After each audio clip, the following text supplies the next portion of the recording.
Hey everybody, welcome back to Gracie Academy London. My name's Dean Barthelemy. I'm the MMA coach and one of the no-gi grappling coaches here at RGA HQ in Hammersmith. And today we are going to go through the last episode of our wall drill activity that we use in our MMA classes. So I'm joined today by my training partner and friend Fabrizio, and we're going to look to show you one more option that we can do off of the cage. So again, we start our reference position. I have an underhook, I have my head, neck strong, driving into the bottom of my opponent's chin, and my leg in between, and control of an arm. And again, I like to control the wrist. The elbow is okay, but it does give some degrees of freedom to your opponent's hand, so you then almost start to get into a bit of a hand fight position. But this is okay to control. To control here, I prefer to keep control of the wrist. The escape for my partner is in this direction. This is the open side, really. This is closed off with my underhook and my leg driving in here. As he starts to shoot out this side and change his position, I'll look to pummel and control here.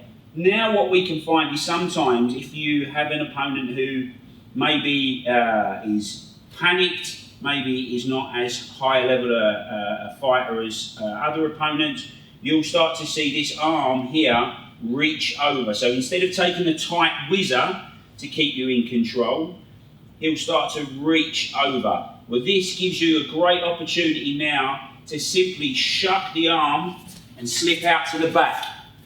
But what you'll see is I don't lose control of the wrist. So it's almost like I throw my partner by, keep control of the arm, and bring him back in.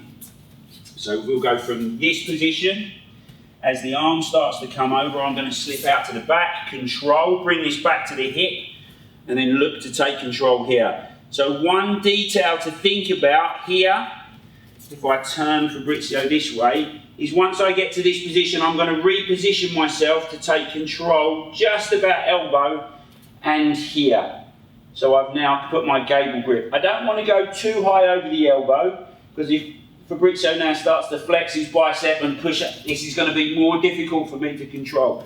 So I like to stay around the elbow or just below.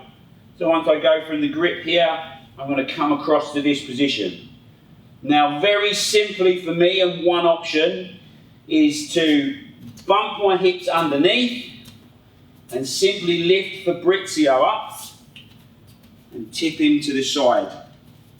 So once I have this control, I'm going to come underneath, lift, and drop Fabrizio to the side. And you'll see, because of the arm position, I've managed to control here, which is nice for me to prevent Fabrizio from rolling away from me, keeps him under control. I've dropped my base, and I've got the option to strike here before I move on to anything on the ground further. This position was made quite famous for when you watch the fight with Demetrius Johnson, and he lifts his opponent. I can't remember who he was fighting, but he lifts his opponent, takes him to the ground, scoops the arm, and jumps into the armbar straight away. So it's a very plausible move to do. It gets you in a nice position to keep control of the arm. So we'll see that again. And here we get a lazy control from my opponent. He might start coming over to reach for the head. I'm going to drive him by, control here, take my position, and now I've got control of him.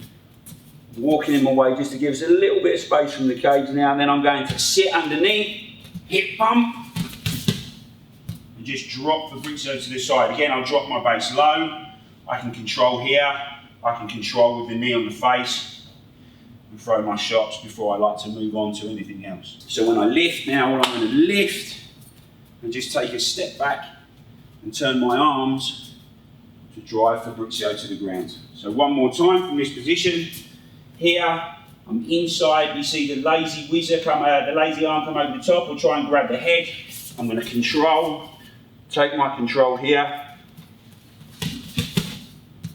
I just spin Fabrizio around so the camera can see where we end up. And here, again, I can drive my knee for this position, covering the face for my shots before I move on to maybe look for the armbar or progress to a more dominant position on the ground. So a simple lift and bump. Now guys, there are plenty of options that can happen from here. It does depend on where your opponent lands. If I take the back, sometimes the guys will start to tripod forward, and sometimes the guys will start to push the hands and start to walk away. And you have lots of options from there. I can back trip, or if he starts to tripod, I can start to chop the arm and then drive him to the floor. But we'll be able to see that on some future videos. So thanks for watching, everybody. If you want any more information, check me out on any of the social media. Give the guys a shout here at Roger Gracie Academy, at rogergracie.com. If you want to learn any more information about the Academy, if you're passing through London, feel free to come and train. Thanks to Fabrizio for helping me out with the videos. And if you want to see any more cool videos, check out Warrior Collective.